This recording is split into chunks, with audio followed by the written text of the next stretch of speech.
The reason we brought in these speakers and the four from earlier in the week is that, in technology, we talk about early adopters. We know that particular types of new things follow some sort of adoption curve. And that if you really want to know what the mainstream is going to be doing in a few years, what the mainstream is going to be talking about, you go find the people who are doing the new thing and you ask them, what are the problems you're having? What are the things that you're liking? And that gives you an idea, a kind of a lens into the future.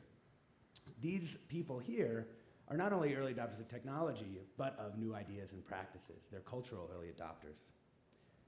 The first person I'll introduce is Laila Janneh. She's the founder and CEO of Samasource. You may have seen her on the cover of Fast Company magazine, which is embarrassing and wonderful for her. Samasource is a really interesting 501(c) that connects people living in poverty with work through the internet. She has a fascinating view on the cutting edge of poverty alleviation, and also something that she's going to talk to us a little bit about, which is the future of work more generally around the globe. And then our two presenters in the middle will be Alison Carruth, who is a faculty member at UCLA, where she conducts research on the cultural history of food. Her other fields of expertise are contemporary literature, science and technology studies, and environmental studies. Most recently, Alison served as Associate Director of the Program in Science, Technology, and Society at Stanford University. She is a co-organizer of two conferences, Food Justice and Prototyping Futures, and the book review editor of Gastronomica. Her first book, Global Appetites, American Power in the Literature of Food, is due out in early 2013 from Cambridge University Press, and her second book, entitled The Transgenic Age, is underway. And Nicola Twilley is the author of the blog Edible Geography, which I highly recommend checking out if you haven't, and co-director of Studio X, part of the Columbia University Graduate School of Architecture, Planning and Preservation's global network of urban futures labs.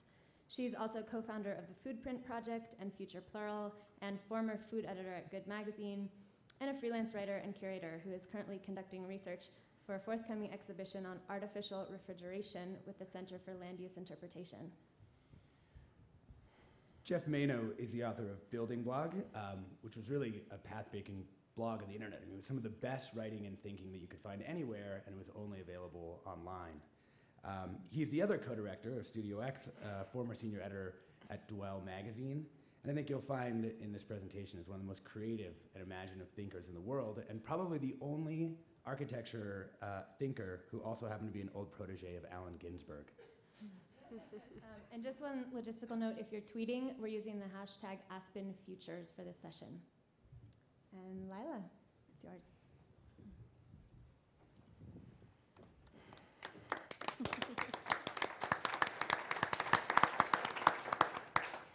I don't know if any of you are fans of The Wire, but I just love that this room is called McNulty. It's my favorite character. So I'm going to start by asking the question, what is work? In a lofty sense, it's the way we mold the world into a shape of our own design. It's the purest expression of human agency. In the early days, work centered on the survival of self and kin, on hunting and gathering and finding shelter. Then it evolved into cultivating and tool making and building. We began to trade. We developed professions, and we started acquiring possessions.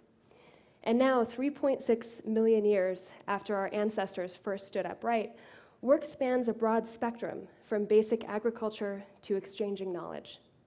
So too does human agency span a broad spectrum. Recent research at the intersection of psychology and neuroscience has found that humans are happiest, as measured by stress hormone levels, under two conditions: when their basic needs for food, shelter, and safety are met, and when they have the agency to create long-term goals and work steadily to attain them. On the right end of our spectrum, we have the people that live under these ideal conditions. They constitute, at most, about 40% of the global population. They build megacities, they write books, and yes, they hold ideas festivals. At the other end, we have what has been termed the bottom of the pyramid, the roughly 4 billion people who live on less than $3 or $4 a day. And that number is already adjusted for purchasing power. In other words, 60% of humans struggle to live on what $3 would buy you in the United States in 2005. Just imagine that. None of us really knows what that's like, but let's try to imagine it. if you happen to have drawn an alternate ticket in the economic birth lottery, your life would look pretty bleak. Due to constant health, food, and safety concerns, you'd live on average 25 years less than a person in a place like Aspen. Your children would suffer. In rich countries, fewer than 1 in 100 children die before the age of 5. In the poorest countries, 1 in 5 does. About 10 million avoidable deaths each year of children. Now, there's a common myth about people who live at this end of the agency spectrum. We tend to think that they don't work as much as we do. We imagine that people in poor countries, sure, they have less, but maybe they enjoy more leisure time. But the numbers tell a different story. In most developing countries, more than half of those able to work are actually employed, but they're employed in the informal sector. In plain terms, this means that they work in manually intensive fields, like basic agriculture or domestic service. These fields aren't formalized, which means that people who perform these jobs don't have a chance to build skills. They don't have a chance to advance within a hierarchy or benefit from legal protection.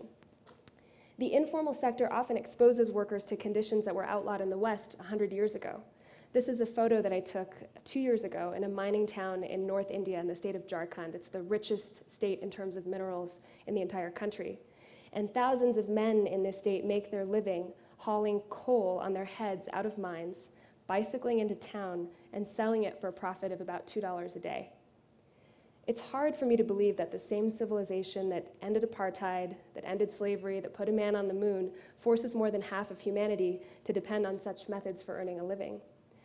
Modernity and machines were supposed to bring an end to this. At one point, machines were so successful that we were afraid they'd come to dominate our lives, and we'd merely be cogs in their wheels, victims of modern times. But then we learned that machines could increase productivity and reduce physical toil. Machines led us to the 8-hour workday, the efficiencies of the assembly line, office jobs, and computers.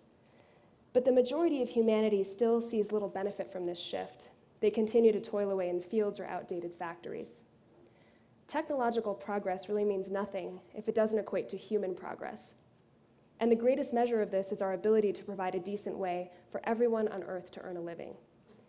So I believe that the future of work, the future of dignified work, lies not in physical stuff, but in virtual stuff, lies less in the hard economy and more in the soft economy. Think about this for a minute. A decade ago, to give me your favorite music, you'd go and buy some CDs, you'd upload songs to your computer's hard drive, you'd burn me a mix, and then you'd put that in the mail. Now, you can make a playlist on Spotify and share those songs with me over Facebook. The entire supply chain for media distribution has now become virtual. And the beauty of digital supply chains is that you don't need a lot of infrastructure to create jobs. The challenge with the traditional assembly line, the creator of millions of jobs in the last century, is that you need a way to bring raw materials into a place and take finished product out. You need good roads, you need waterways, you need grid power, and you need shipping and customs officials who aren't going to hold up your orders. And most of this infrastructure is just not available in the kinds of places where poor people live, in rural areas or in slums on the peripheries of major cities. But what does exist in those places in great abundance is human intelligence. Through the internet, we can now tap the world's greatest underutilized natural resource, which is the brain power of the bottom 4 billion people. And what's exciting to me is that in this era, the cost of the computing infrastructure required to tap into those brains has gone down so dramatically. The Indian Education Ministry just launched a $35 Android tablet, and there's a waiting list of 2 million people to acquire one of these. Last year, a new credit card-sized computer called the Raspberry Pi went to the market, and it plugs into a TV monitor and keyboard and costs only $25. The number of computers in the world has reached over 1 billion, and they're all connected. In 1858, we had one undersea cable connecting the US with Europe. Fast forward to today, cables have landed everywhere. The cost for the average person in East Africa to get online will go down by 90% this year, thanks to 2 new fiber optic cables that just landed on the coast of Kenya. So all of this led me to an epiphany 4 years ago. I'd spent many months working in developing countries, and I'd become cynical about the whole anti-poverty movement. I witnessed my government dump billions of dollars in foreign aid into fragile economies that had no hope of doing good with the money.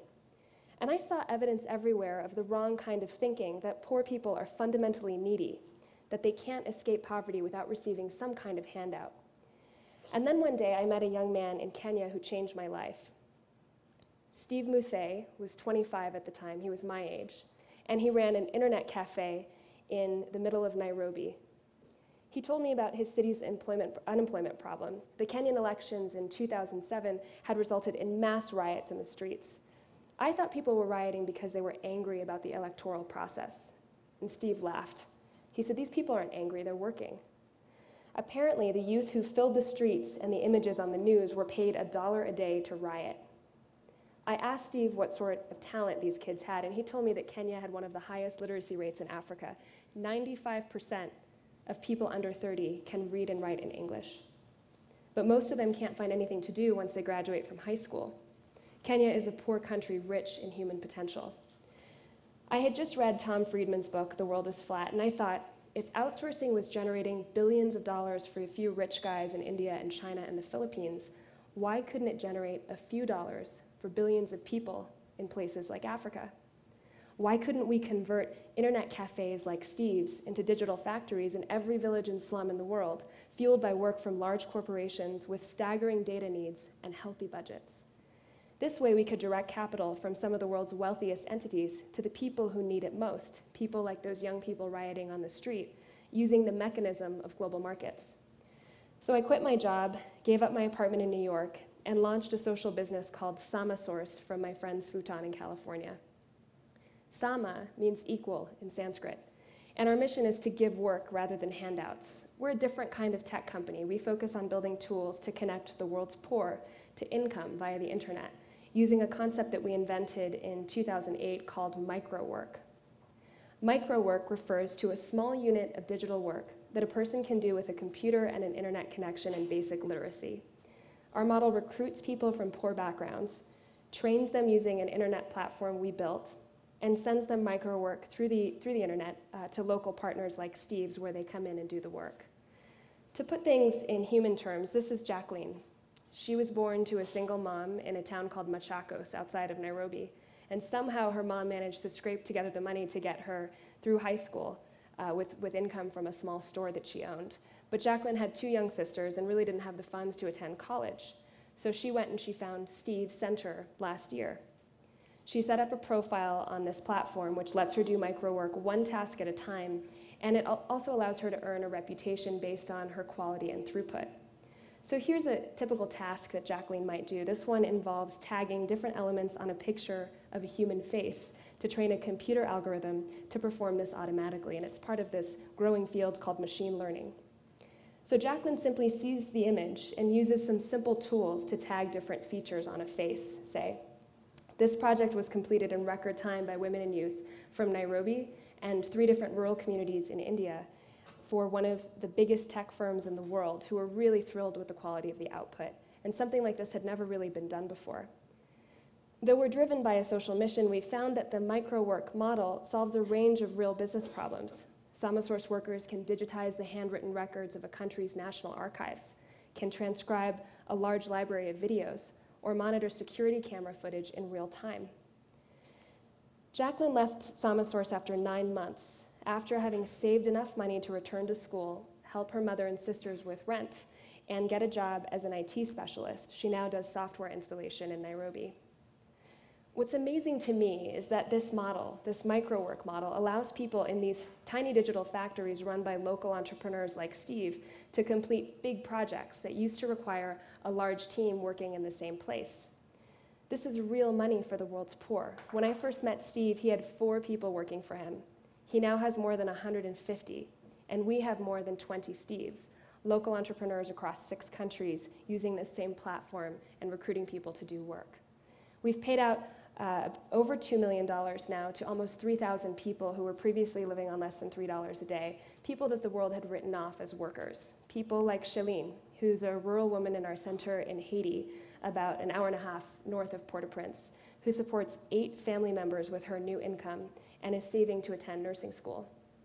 People like Neha, a 19-year-old from a conservative Muslim family in India on the outskirts of Calcutta, who had never been permitted to leave her home to do work. Now, she works at our center every day, is a primary breadwinner in her household, and dreams of becoming a pilot. People like Sam and Tony, two young men from the slums of Nairobi who might well be out on the street if they didn't have Samasource jobs with Steve. And Tony is now paying the school fees of a younger woman in his family. Right now, we estimate that there's about $300 billion worth of this work sitting in the budgets of large corporations. I believe that we can use this money to invert the pyramid that we saw earlier, to create a world in which agency reigns and suffering dwindles, and in which every human being can enjoy a dignified work. Thank you.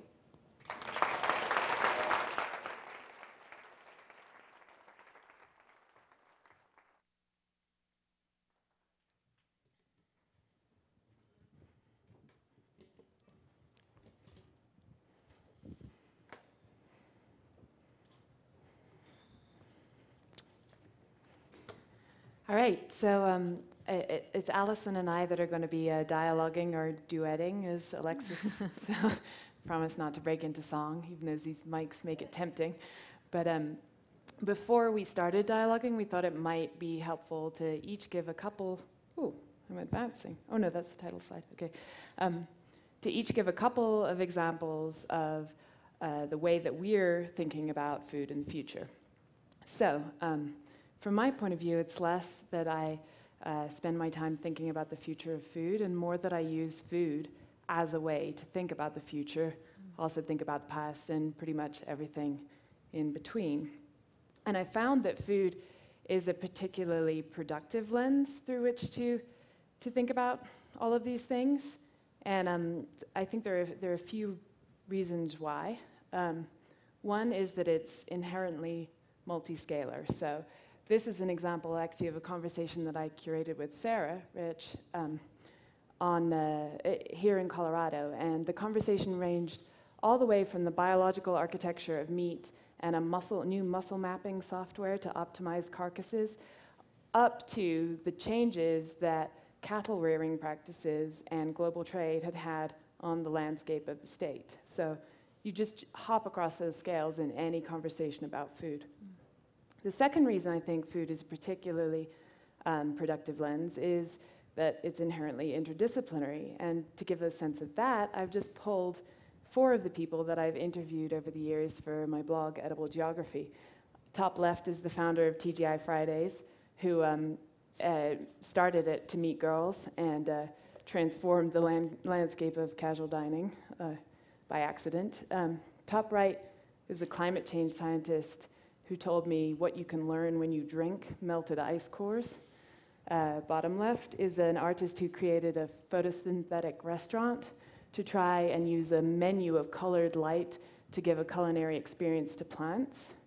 And then the bottom right is from the other and overlooked aspect of consumption, which is human waste. He's one of Mexico City's 2 sewer divers, and he talked about a geography of fatbergs caused by cheap cooking oil, and, well, it's relatively disgusting, but interesting. And then the third reason that food makes a really productive lens is that it also cuts across species. So it offers humans a chance to put themselves into a larger food web and then redesign those relationships so that they're productive and not destructive. So what we have on the left there is an antique bird scarer, and I think you can think about the history of pest control as a sort of dark parallel to the history of domesticating plants and animals, and how we've shifted those relationships. And then the thing on the right is an edible fishing lure, and it's created by an artist called Natalie Jeremijenko. And the idea is that it contains chitinase, which is a substance that helps remove PCBs from either human bodies or the bodies of fish. And the reason she made this is A, to transform the relationship that we might have with fish, but B, to ask where in the food web do we want to stage our interventions. In any case, the reason for showing that, and I think that last slide makes it clear, is that I think that food not only helps you analyze the world in a more interesting way, because you have to think at all these scales through all these disciplines and across species, but then it helps you decide, speculate about possible interventions and decide on the right place to make them with a much richer perspective. So, thank you. Okay, so similarly, I'm going to give just a very brief sense of where I come into this conversation about the future of food. And I would begin by saying I come to that question after having spent a lot of years thinking about its past, thinking in particular about the development of industrialized agriculture and the global food system since about the First World War, although that itself is a history we could take much farther back in time.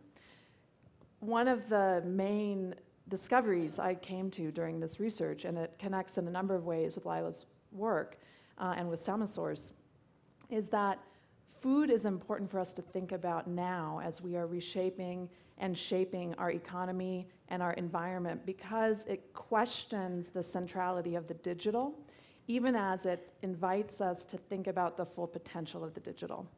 And I'll be saying some more about that in our conversation, about the way that today alternative food movements that are positioning themselves in opposition to the industrialized food system that we now are also familiar with and are very habituated to, they leverage networks, both internet and other kinds of networks, in many powerful ways. At the same time, in opposing what has been a kind of 100-year progression towards the genetically modified seed and the supermarket, they also are inviting us to think about whether we want all modes of work and production to be virtual. And is there a kind of important intervention to make now as we set up our futures in reclaiming work in the physical world? And there's nothing like food to really invite us to think about our relationship to the physical world in all of its layers and at all scales. So there are two projects that I've worked on recently that set up some of my interests, and I'll just touch on them and they may come up in our dialogue more. The first is a conference I organized in 2010 at the University of Oregon, and that conference was called Food Justice. That term has become a really powerful way of describing a number of related social movements around the world. Some of them go under the heading of Beyond Fair Trade. Others go under the heading of food sovereignty. The idea that communities, local, regional, national, and beyond, have a kind of sovereignty over the sort of raw material of their food system, from seeds to livestock breeds.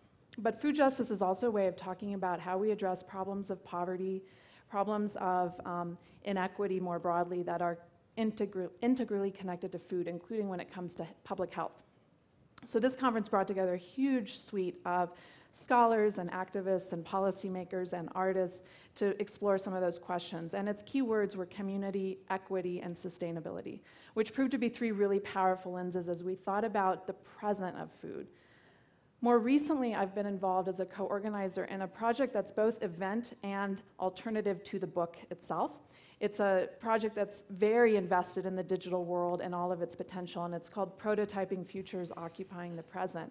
My particular contribution here is around building up a node around food prototypes, both actual technologies that are exploring the future of food from a more conventionally prototype sense, and cultural formations, new ways we're organizing or new ways we're seeing people organize around food systems. And I just will end my brief kind of introduction here with a definition of the prototype that I've been working on in relationship to this project. The first thing I would say is the prototype is an original form. It's an archetype. It's the first of its kind. And that's really important as we go forward in these various illustrations we'll be giving you of the future of food. But it also is something built as part of a process. And it's built with the full expectation of flaws, bugs, kinks, failures, blow-ups, controversies, right? Not just technical flaws, but also flaws that are social in nature, where we discover that this actually doesn't meet the problem we thought that we were going to solve.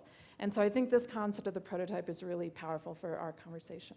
So, well, actually, I wanted to start with a question about scale. Yes.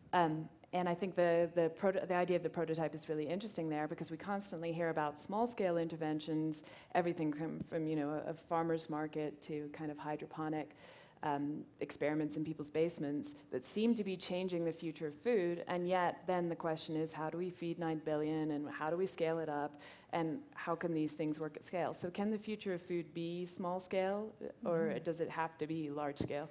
Let me just reframe that question a little bit. I think right now we see in the contemporary politics of food, particularly in the United States, but beyond the borders of the US as well, a kind of false dichotomy between the global and the local.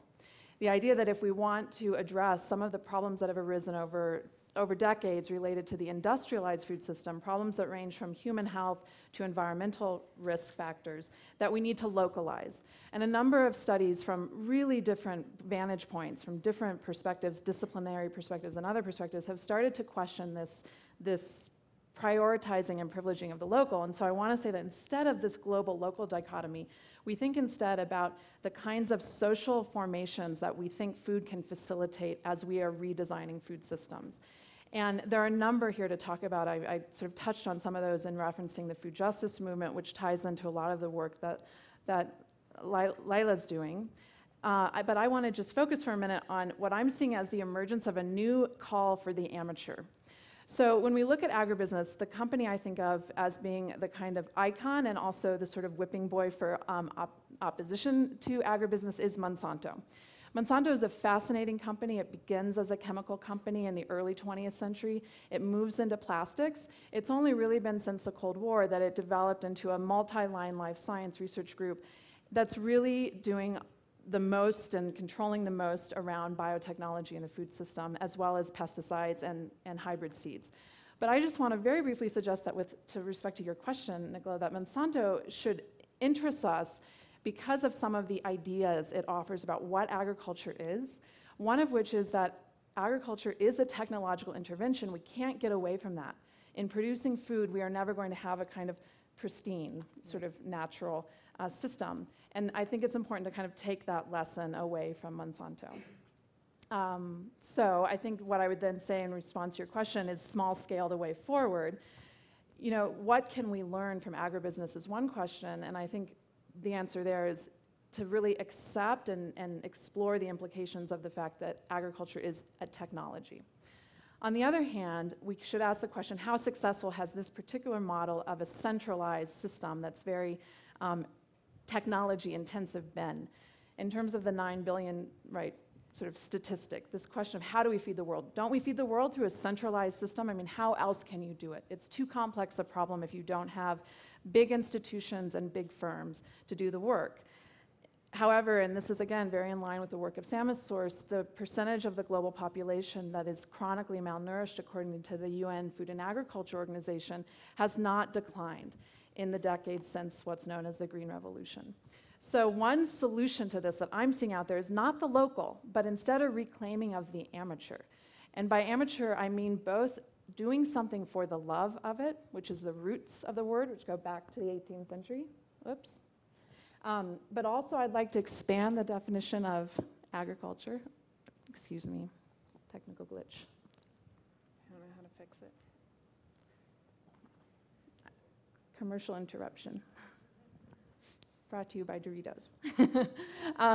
No, the final point I want to make here in response to your question, Nicola, is that, I want to expand the definition of amateur to include, maybe we need a break for tech support. We can hear you. You can hear me? Yes.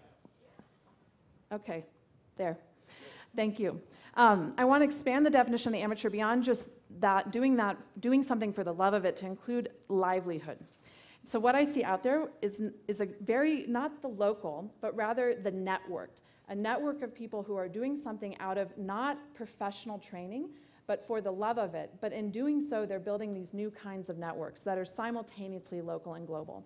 And just to conclude this sort of thread of our discussion, the two I would point to are the growing number of seed saver networks around the world, which are building knowledge exchange communities at the same time that they're exchanging seeds.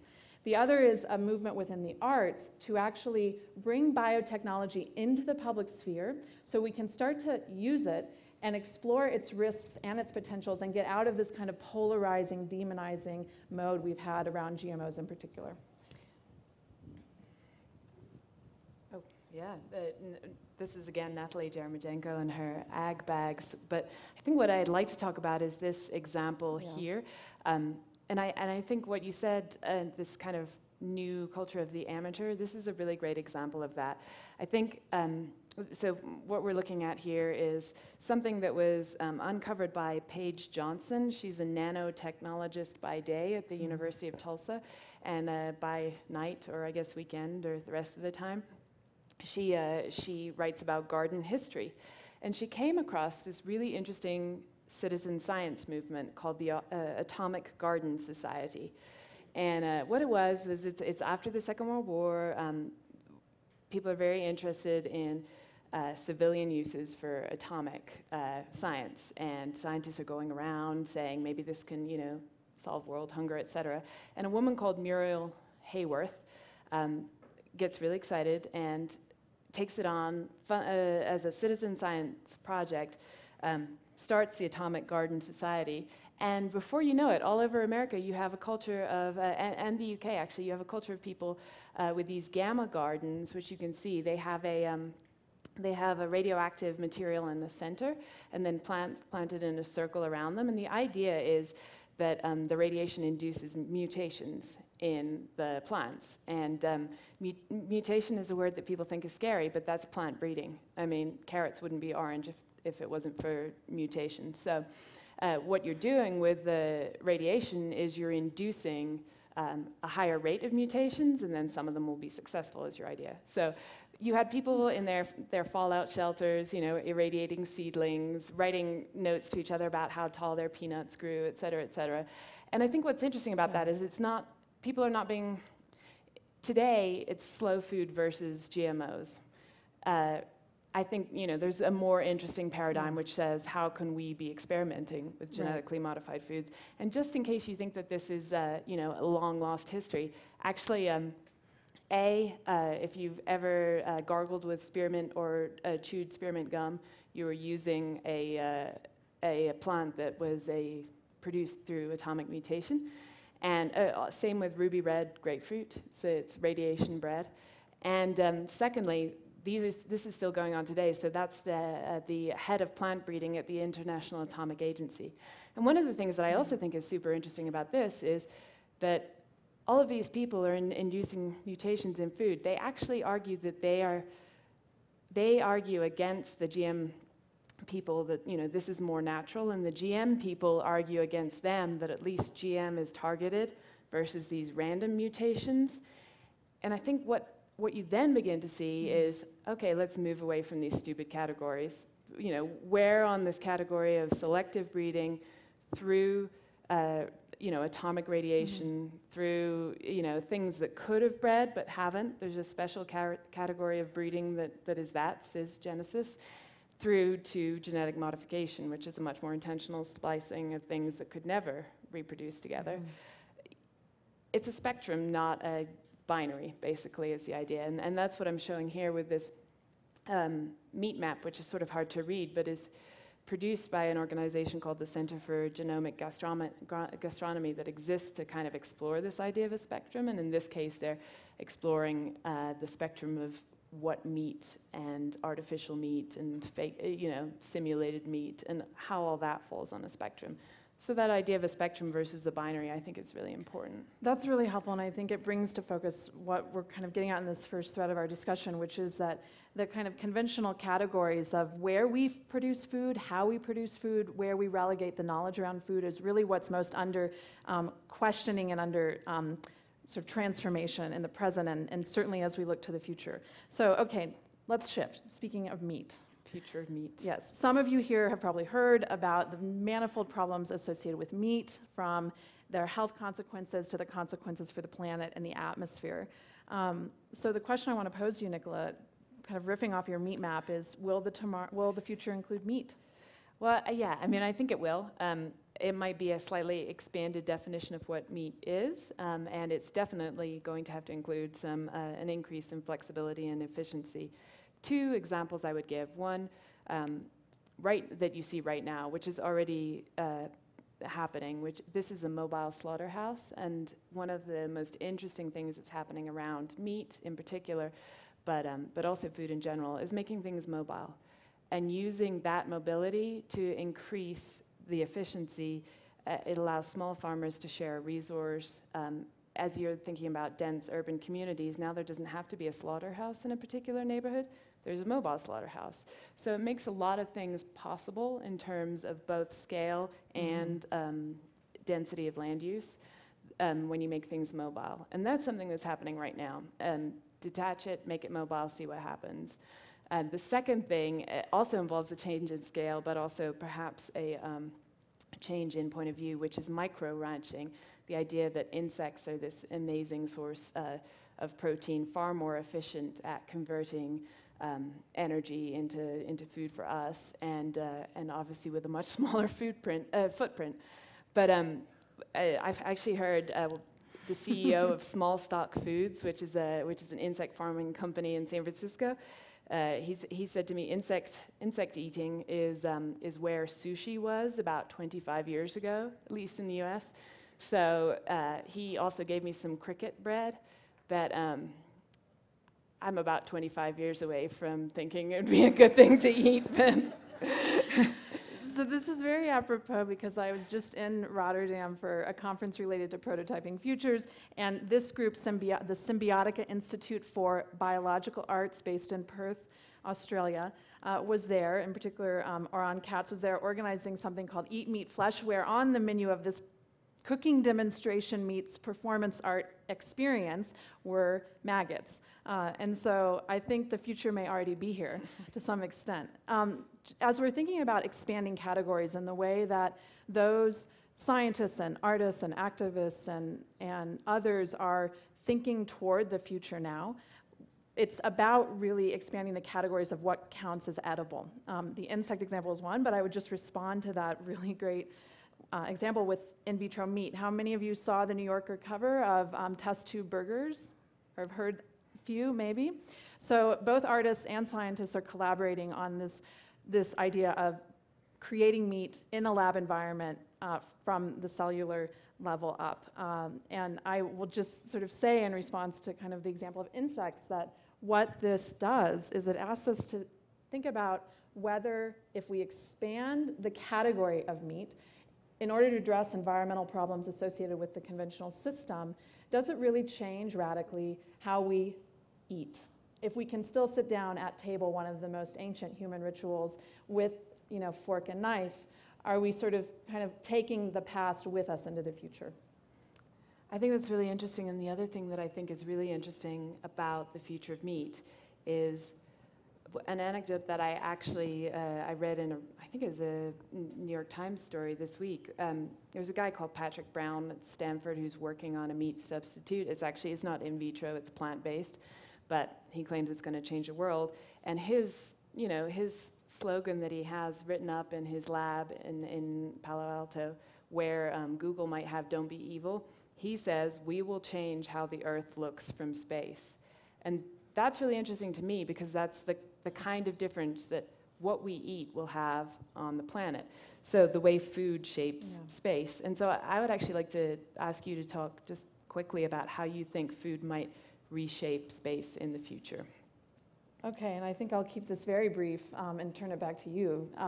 But I think what we're seeing today and what we're going to see a lot more of in the future is food becoming absolutely central not only to that part of our lives that concerns nourishment, but to a whole broad set of human endeavors where food becomes the lens, the category, to go back to your earlier sort of comment. And where we're seeing this the most, I would argue, is in a new arena within architecture, where food becomes a medium for building green. But in this case, what green means for the very provocative Brooklyn-based architect Mitchell Joachim and his group Terraform One is building houses out of in vitro meat. Culturing our building materials so we don't extract those building materials from our natural resources, from our forests and so on, from our mines. He is continuing to sort of explore this idea of can we rebuild an entire urban landscape if food is the kind of organizing system that we use as our lens. And this even more speculative project, the Peristaltic City, is a great example where it's a city very environmental in its structure and design in ways that would be familiar to many of you familiar with green design, but it's modeled off the human digestive system. And I think I'll just end with one of my favorite actual examples, which is whether it's possible to redesign the future of food and the future of cities simultaneously simply by redesigning digestion. So maybe that's the approach, rather than redesign food, redesign digestion. And I think one of the things that always strikes me is we are already doing this. We're kind of hacking our own digestive system every morning when we have a probiotic yogurt. You may not think of it as hacking your digestive system, but that's what you're doing. You're trying to transform this internal community of microbes into more beneficial ones. So what's exciting about that, and this is a crazy project where they used human microbes to make cheese. So it literally was toe cheese. But it was in an attempt to sort of emphasize what I actually think is interesting, which is that scientists now have found that we're sharing our gut microbes with the environment. That kind of rigid divide that we have between ourselves and our bodies and the environments that we live in is completely broken down. We are trading microbes with the environment we live in. And those microbes, then determine what we can digest, even our moods. So if that's the case, what I would speculate is, and maybe this comes after the insect bread, a little further along, but it becomes obvious to start designing those environments with beneficial microbes, and to the point where the technology might advance to where we can actually be dusting beneficial microbes around our streets and homes. And maybe the city of the future, if the Victorians were like, well, every city must have a sewer system, maybe the city of the future, the sanitation crew will be spraying beneficial microbes, and we'll be redesigning ourselves from the outside in. So We will end there. That thought. Thank you.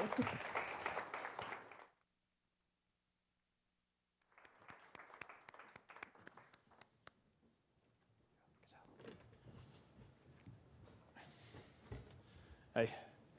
One of those examples just reminded me briefly, this thankfully is actually not what I'll be presenting about, but was a gentleman at I think it was Dogfish Head Brewery, had come up with a new beer that was based on yeast that he had extracted from follicles that came out of his own beard, which is not a beer I would look forward to drinking, I have to say. My background is as an architecture writer, and I teach architecture at Columbia University, and I run Studio X NYC, which, as you heard in the introduction, Nicola and I direct, which is basically kind of an off-campus space for looking at the future of cities, talking about the future of the built environment, looking at cities from a variety of perspectives that goes beyond architecture to look at infrastructure, public health, even crime, and much more. What I think at least that I was asked to address today as far as the future of the city goes, I decided that rather than look at some of the more straight ahead topics that might be fit in something like the Aspen Ideas Festival, whether it's sustainable architecture and alternative sources of energy for the city of the future, or green design, or if it's, for that matter, looking at the city, the smart city to come, the city as a kind of constellation of software protocols, or the city and its relationship to information technology. Those are all very interesting conversations, and we've been hosting those types of lectures and events and panels at Studio X over the course of the last year. But today I thought it would be fun to kind of inadvertently continue some of the themes from the previous presentation and look at, I guess what I would say are these sort of overlooked users of the city, the unofficial users of the city. When we have a built environment, it's not just humans that live there. When we have architecture, it's not just humans that benefit from it, and that there are these other presences in the city, as we'll see, many of which are non-human, who also thrive in urban environments, who have been coextensive with the city for as long as we've had architecture and urban settlement. And so those fall into the title. There's obviously one term that doesn't really fit into the non-human, but we'll get to that at the end. But that's why we'll be looking at weeds, vermin, robots, and burglars. Let me see if I can make this thing work. Okay, so I wanted to start with this idea of the crypto forest. There's a really interesting Dutch writer. His name is Wilfried Hogebeck. It's a pseudonym. If you speak Dutch, you'll know that Hogebeck is not a real last name. And he's basically looks at the urban environment from the point of view of these kind of overlooked minor ecologies that break out in the cracks. These temporary forests that pop up on abandoned lots, the weeds that grow in the cracks outside of houses, and looking at this from the perspective of really kind of a distributed ecology of different plants and how they thrive in the urban environment. He's got some really great and sort of provocative quotations, one of which is that his definition of cryptoforests. He says that cryptoforests are wild weed systems, but wildness is equated not with chaos, but with productiveness at a non-human level of organization. What starts with a weed ends with a cryptoforest. So this idea of pursuing stray trees or flowers that no one planted on purpose and tracking that throughout the urban environment even takes on a kind of political air in some of Wilfried's writing, which I think is really quite exciting. This is an example from Philadelphia, where when we leave an abandoned lot, it's not just that it sits there; it's that it's colonized very very soon by plants that have escaped from gardens, by ornamental plants that we've imported from other countries and that have found a foothold in the soil, or for that matter, in the bricks and mortar of the buildings that we've built for ourselves, and that this kind of, I guess you could call it almost like an upstart ecology, or kind of like insurgent minor ecology, I think plays a really important ecological role in the city. It forms a kind of a niche ecology for even yet other species, whether it's pigeons or rats. And here you can see that obviously weeds inspire very different types of responses from people. You can see on the top that you have very different approaches here. So there's the 2012 Guide for Weed Management, which basically uses pesticides and a very aggressive, pluck and destroy approach to weed ecologies. But then the Field Guide to Weeds and Weeds themselves, these are more like a sort of the natural history of weeds, looking at what these species are, what their origins are, what they might do to the city when they live here. And the kind of romance of what the weed is and what the weed's relationship to the city is also something that I find quite provocative. In this painting that shows the ruined rotunda for a building by Sir John Soane, consumed by weeds. This is kind of even apocalyptic imagination that anyone here who's been forced to do weed duty by your parents in the suburbs knows that weeds are this threatening presence that we have to get rid of. And in fact, actually, there's a great book called The Day of the Triffids by John Wyndham, which is basically a science fiction exploration of kind of weeds from space that take over and blind everyone on Earth. And in fact, actually, just as an aside, all the cottonwood fluff that we see flying around over the last few days here in Aspen reminds me of that terrible M. Night Shyamalan film where all the trees pollinate in such a way that they sort of attack human civilization. In any case, there's this kind of the insurgent plant life, or botany against us, and the way in which it's rhetorically dealt with, or for that matter, chemically dealt with, is plays a really interesting role in how we define cities and who cities are for, or even what cities are for. Just one quick example that I find particularly interesting is Buddleia. Buddleia is an ornamental plant that was imported from the Himalaya. It's sort of coextensive with British exploration of other countries in the name of expanding, the motherland, or in the name of imperialism. And in bringing this plant back to England, it found a foothold, and not just in the ground, but actually in the bricks and mortar of the metropolis itself. And Buddleia grows incredibly quickly. It forms cracks very rapidly in the sidewalks and on the facades of the buildings that it grows on. And along the lines of the sort of escaped ornamental plant, or of the sort of rejected garden that comes back to haunt us, you see that Buddleia has within it this kind of almost weaponized possibility to exact harm against the city into which it's been imported. But it's not just, as the title of this sort of small presentation indicates, it's not just a plant life that we have this kind of derogatory term for, that we reject out of hand and call a weed. We also have effectively animal life that we refer to as vermin.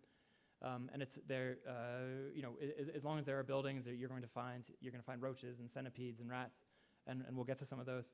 A more playful example of that is the story that for some reason I really quite like, which was a family in California who they began to notice that this incredible droning sound was coming from inside the walls of their house. They weren't quite sure what it was, but they realized that their house had been infested with bees. And they realized that maybe you can see this, maybe you can't, but there's actually honey dripping from the electrical outlets.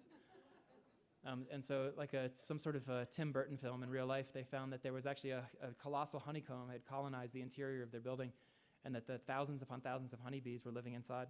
And there was just immediately, about a month after their homeowners, the construction warranty had worn off on their home, and so they had to fund the repairs on their own. Although everyone recommends that they should just sell the honey to pay for it. But then when you come to a city like New York, where I live in New York, I think that most people in New York City, I think, secretly acknowledge, even if they don't want to admit it out loud for superstitious reasons, that humans aren't really the primary residents of New York City. It's rats.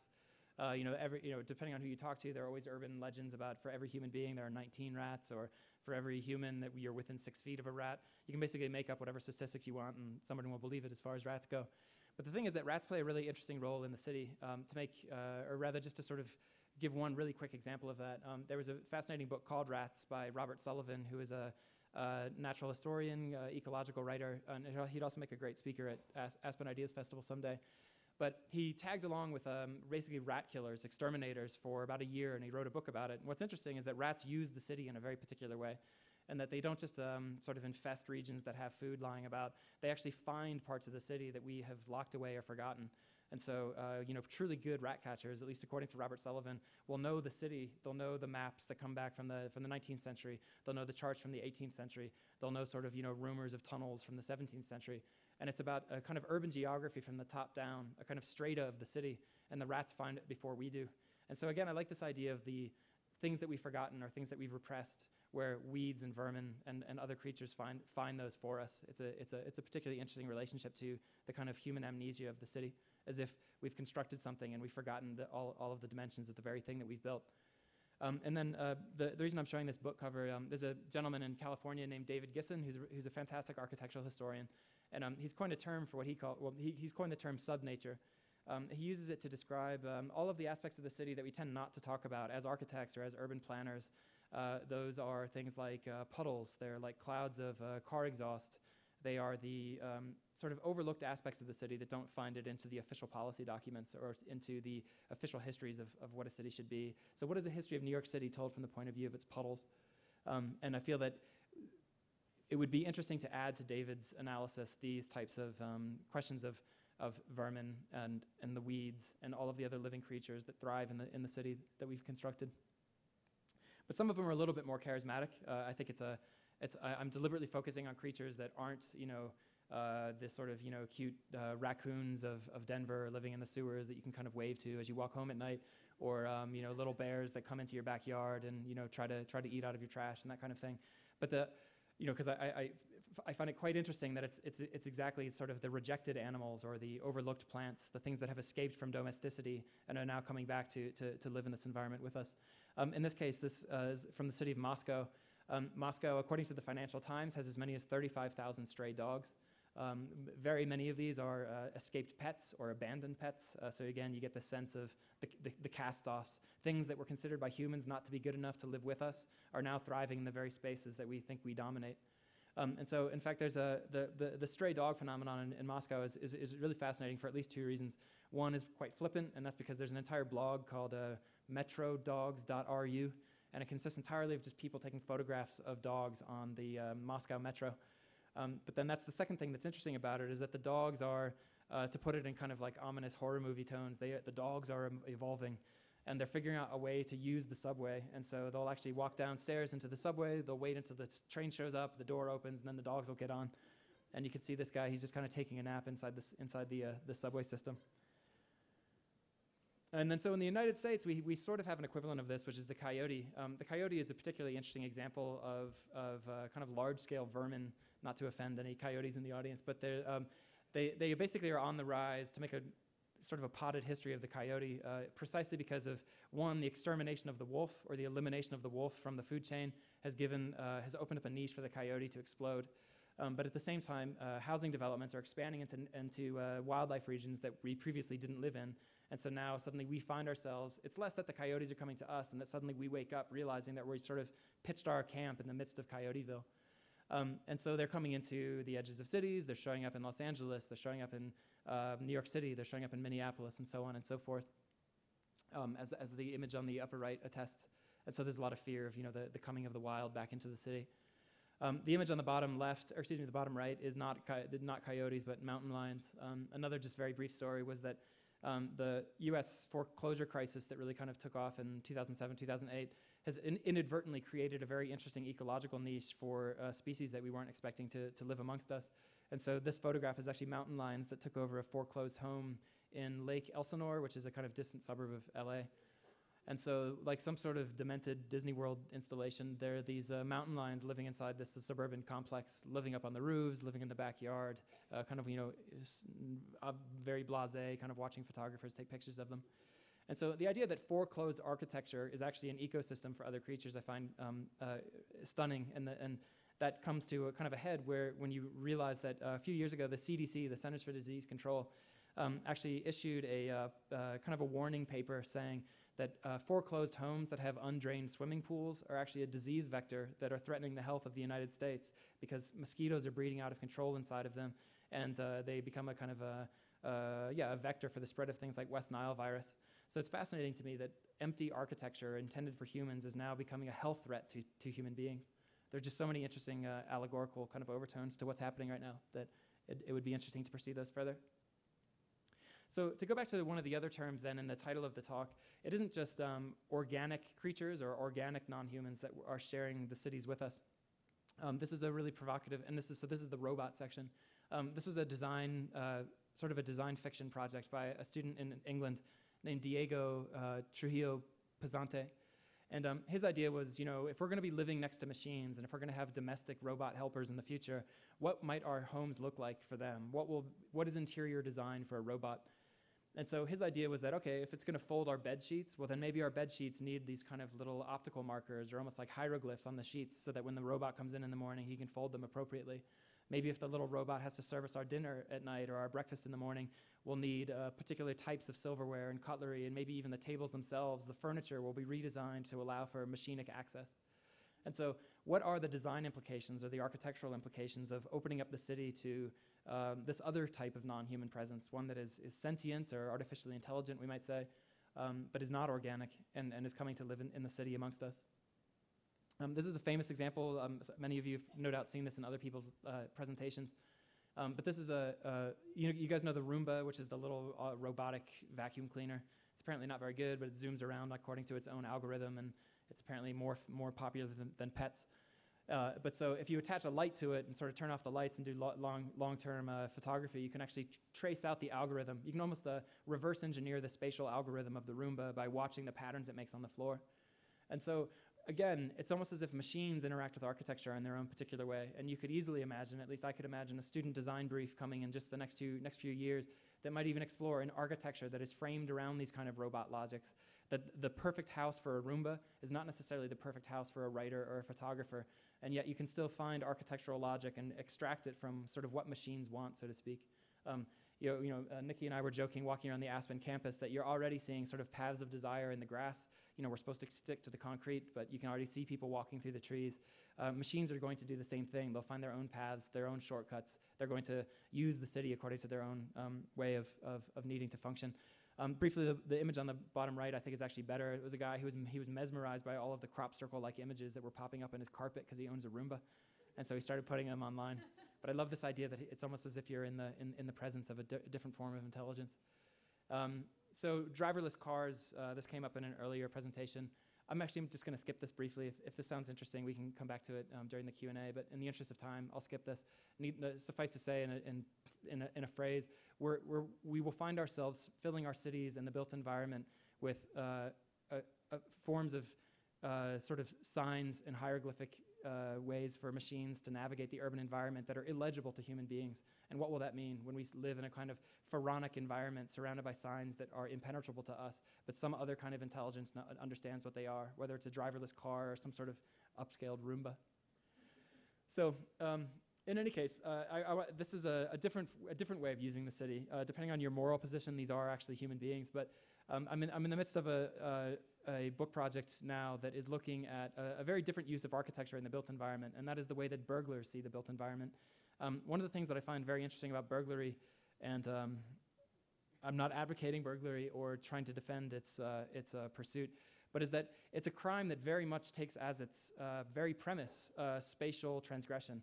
It is different from robbery or pickpocketing. If I take something out of your pocket, or if you're mugged on the street, that's a very different crime that doesn't have a spatial premise at its very heart. And so the burglar's relationship to the city is something that I find very, very interesting. These are just some examples from pop culture that I won't necessarily get into. These are the 2 Italian Job films, both of which are actually quite good. But so in this case, it's the idea that the burglar will proceed through architecture, not by the paths that were laid out by the architect, and they won't move through the city based on the routes that the urban planner anticipated. They will, in fact, introduce their own perforations. If they want to get from space A to space B, they'll find a route. If there isn't a connection, they will make one. Whether you're talking about bank tunnels, or you're talking about going through the wall to get from one room to the next, or you're simply talking about spoofing a security system so that you can obtain spatial entry to a place that you would normally be forbidden. There's a very interesting architectural awareness built into the process of burglary. You might even say that burglary is a kind of applied topology of the city. And so that idea of the burglar, the robot, the vermin, the weed, what I think is interesting about all of those is, although the first three, or the first three in the title of the presentation share their kind of non-human aspect, all four of them share this aspect of use, unofficial use of the city, use of the built environment, and use of architecture that was not anticipated by the people that are planning it. And by discussing this in terms of the future of the city, I think it's worth reminding that all future cities, no matter how smart they are, no matter how green they might be, are also going to have their own vermin. They're going to have their own weeds. They're going to have burglars. And if we don't anticipate or at least discuss these other alternative uses of the city, then we'll continue to find ourselves kind of at a design disadvantage for when you go into your backyard and it's full of weeds, or when someone that you didn't invite is stealing things out of your bedroom. And that we need to account for these kinds of uses in our conversations about the future of the city. And so I'll just leave it at that. So thanks.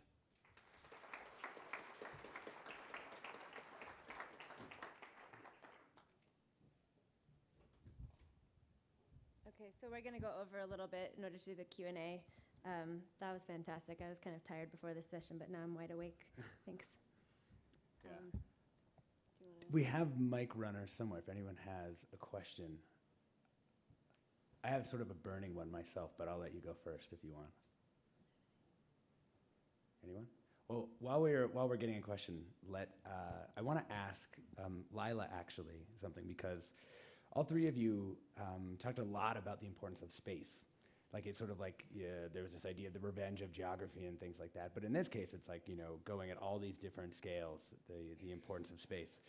I mean, how do you see this, Lila, as someone who is devoted entirely to the virtualization of work? I mean, I guess there's one connection in that there's like the broadband, but how did you receive their presentations about how space is so important? We've thought a lot about space in the last 4 years, and my initial hypothesis was that people in poor countries would appreciate being able to work from home. Many of the people that we interviewed in our field work told us that they had to commute for 2 hours each way to get to a job if they were able to find one, especially in a big city like Nairobi, or in a rural area or a peripheral town outside a big city. And what we found is that, strangely, people in these geographies, many of the people that we talked to, actually wanted to go into an office. And so one of our first learnings about space was that there was this sense that the formal work arena came with a formal place of work. And that place of work is incredibly important to the community of workers that we have. And we've found ways to reinvent it. I think traditional outsourcing centers, you saw one of the photos of one of our centers, which is, in my mind, the least exciting visually. And most of the outsourcing centers that I've visited in the traditional industry they look pretty bleak. It's like rows and rows of people sitting, typing away in these tiny little cubes and under big fluorescent lights. And we thought, maybe we can use our model to reinvent the way people sit physically in a space, even if they have to travel to that space from home. So we've thought about different ways of organizing workers. We have some centers where workers are seated in small clusters. We have some centers where we've tested out just setting up Wi-Fi and letting people roam around with EPC, with really small laptops to do the work. And we found that people tend to like that less formal within a formal way of working, if that makes sense. Yeah.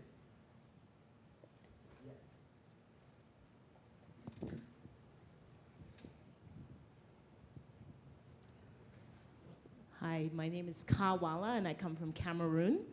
And I'm wondering a little bit, after this presentation, how it's going to be received at home when I tell them how futuristic we are, because we have insects and maggots on our menus, and because our architecture, our cities are well invaded by weeds and vermin. But my question is actually for Samasaurus. I'm very curious as to how your project is driven. Is it entirely private sector? How do you find the entrepreneurs on the ground? What are some of the prerequisites? I think about developing countries and some of the difficulty with the infrastructure, just access to the internet sometimes. So I wonder if you could speak a little bit to that aspect of things. Sure. So, and I'm happy to talk offline in more detail about this. When I founded the organization, I was frustrated with traditional methods for alleviating poverty. So I thought this outsourcing model, if we extend it to the world's poorest people, could be a really interesting way to solve that problem.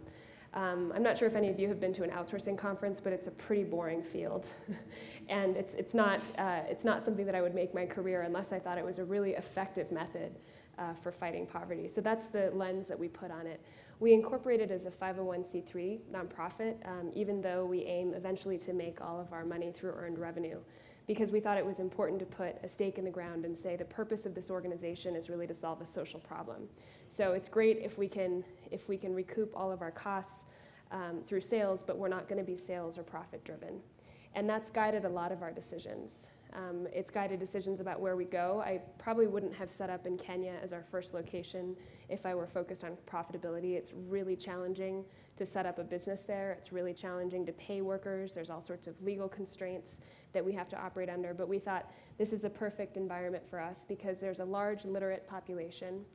We started off looking for geographies where there was a large number of people who were finishing high school, decent educational structure, and people who could speak English who met our income thresholds, which are below about $3 a day, and Kenya happens to be one of those places. So that guided our move there. And as we expand, the model really relies on local entrepreneurs who have the infrastructure to do this work. Unfortunately, that means that we were unlikely to be in a place like South Sudan.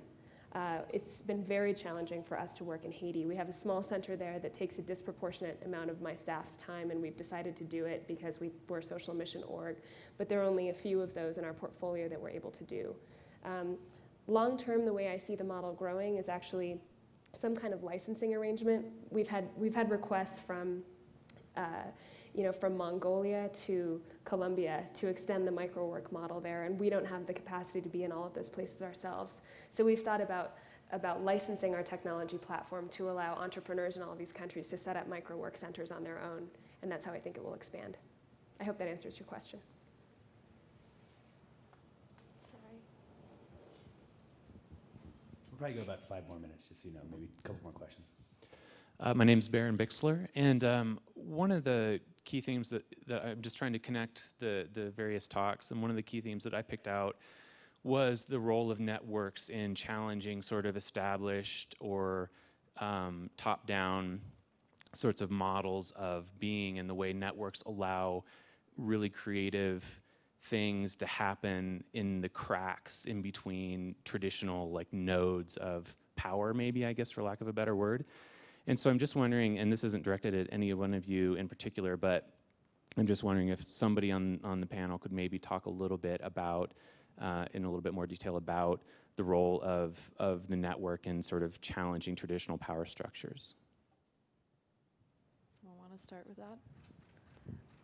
I can say just briefly 1 or 2 sentences about that related to our conversation, because my new project coming out of my prior research is making the case that the reason the local-global dichotomy is a flawed one for how we think about where we are with the food system, but also with a lot of other sort of systems, social systems, is because, in fact, when you look at some of the most exciting movements happening around food in particular, but I think this extends to the built environment and it extends to work as well, what you see is a very complex set of interactions between scales that range between a group of people who have known one another for a lifetime and the globe.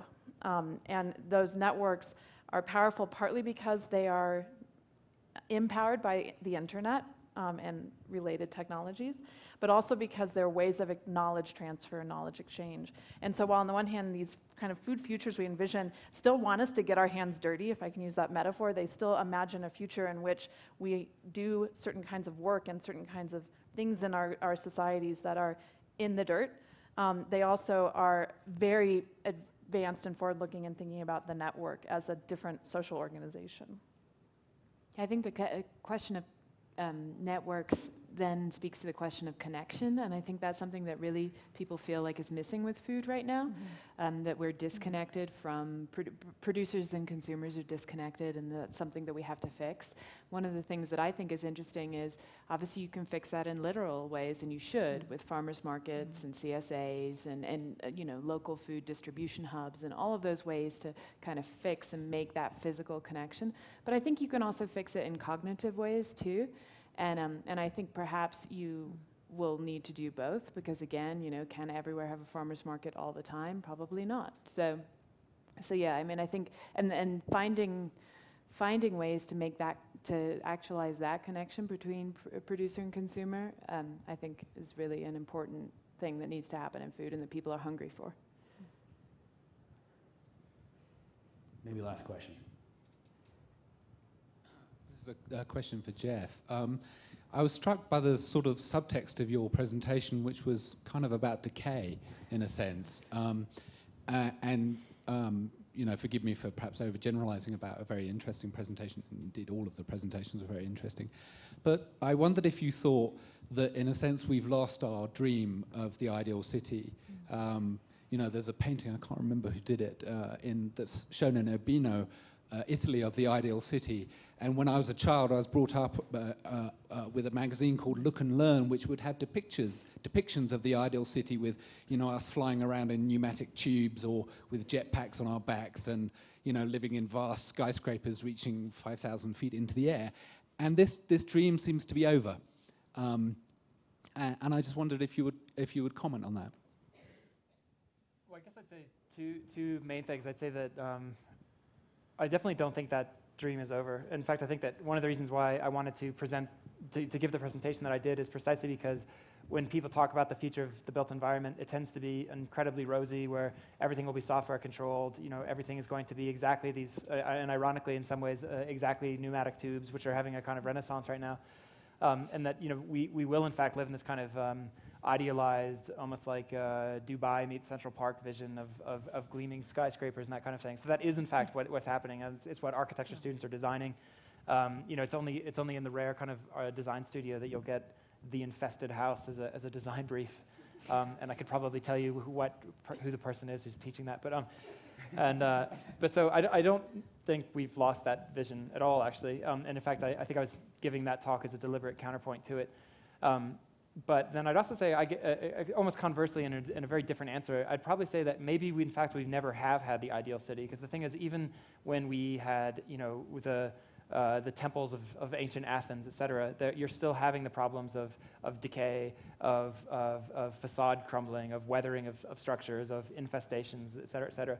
So in many ways, we've just written those things out of the kind of urban history or out of the urban experience, and we tend not to consider them as viable candidates for urban futures. But of course, they're going to be there. You know, it's you know, I'm sure that all of the famous sort of, you know, philosophers of the golden age of Athens also, you know, stomped on a mouse every once in a while. So anyway, these other sort of presences in the city that seem to make it less than ideal are actually part of the urban experience. So those are two very different answers, but I would simultaneously say that, yeah, we haven't lost the vision for the ideal city of the future at all, in fact, and that conversely, maybe we've actually never even had this opportunity for utopia, because things are always coming in to interrupt it. You know, we reject something or we cast something away, we forget about something, we write it out of our history books, and the next thing you know, it pops up in the subway system, or it pops up, you know, coming out of the floorboards, et cetera. It's always there, and you can't get rid of it. So. Thank you guys for being here. It's a privilege to have you, and thanks for sticking around.